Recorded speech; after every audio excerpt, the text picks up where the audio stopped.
They were like, who is he to tell us anything? I'll tell you exactly who I am. I'm the one that got off the bus and left $50 million on the bus and walked.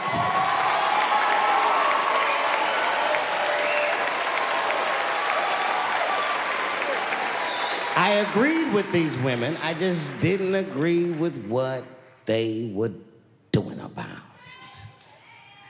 it. Right. No, it was annoying as fuck. Because if these women were serious, you know what they would have done?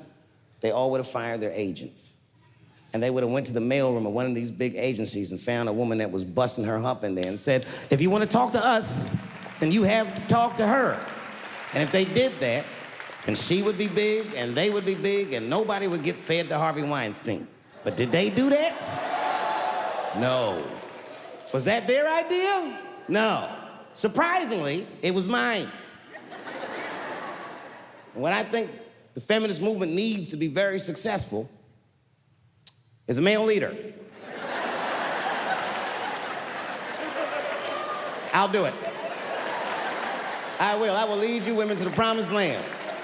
I will make sure you get equal pay for equal work. I will make sure that nobody harasses you or fucks with you on the job. I will protect all of your interests. And all that I ask for in return is that you suck my dick. And now we're right back to square one, aren't we?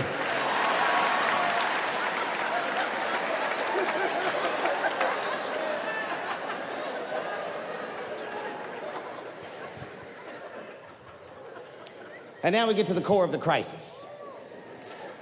What is a woman? What is that in this day and time? Is there even such thing as a woman or a man or anything? Seems to be a question nowadays. Now listen, women get mad at me, gay people get mad at me, lesbians get mad at me, but I'm gonna tell you right now, and this is true, these transgenders, these niggas want me dead. I've gone too far, I've said too much. And I gotta tell you, I'm very worried about it. I'm not even joking. Every time I come out on stage, I be scared. I be looking around the crowd, searching for knuckles and Adam's apples to see where the threats might be coming from.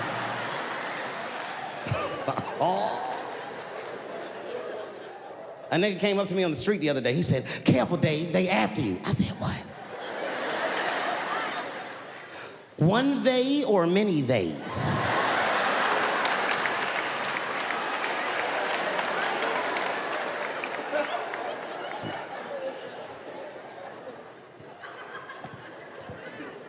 Before I even say anything about that community, you must know, and I hope you all feel the same way, I am not indifferent to the suffering of someone else.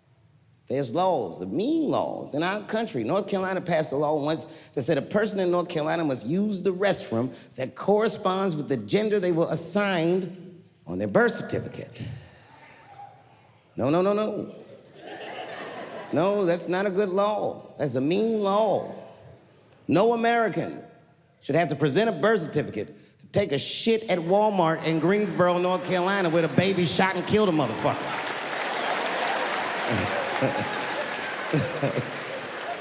You have to ask yourself, if you're thinking about it, who are these laws designed to protect? Like, let's say they designed this law to protect me, my interests. Transphobic comedian Dave Chappelle. And let's say that I'm in Walmart doing a little shopping with my family. Now, I should tell you, if that ever happens in real life, you should know that my dreams didn't work out. But let's say something goes horribly wrong, and there I am in Walmart with the poor whites rummaging around for mediocre goods and services.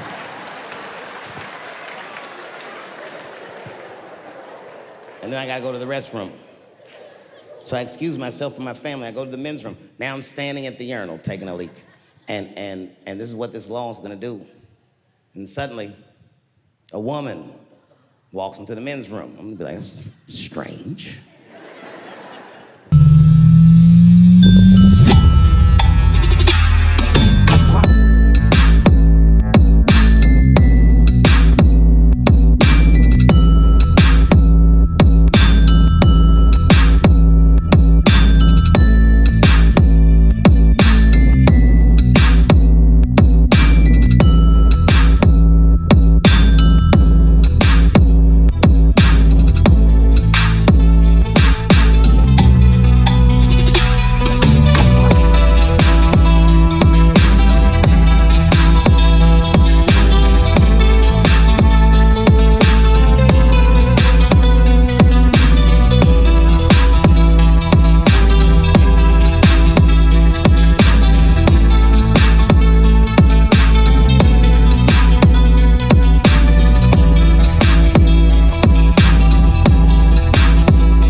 shoulder to shoulder with me at the urinal. I'm gonna be like, bitch, what's going on with you? And then she hikes her skirt up and pulls a real live meaty dick out. And what do you think I'm gonna say? Thank God she's in here with me. At least now I know my family's safe. No, I'm not gonna feel that way at all. I'm gonna feel very uncomfortable. I would feel better if it was a man with a vagina that backed up to the urinal next to me.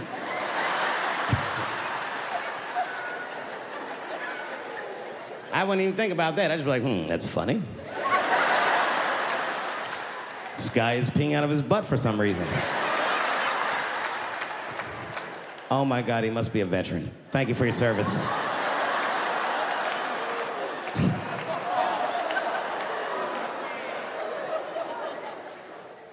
I'm not indifferent to people suffering because I know it's hard to be everybody. We blacks, we just got our first big holiday in a long time. Happy belated Juneteenth to the blacks.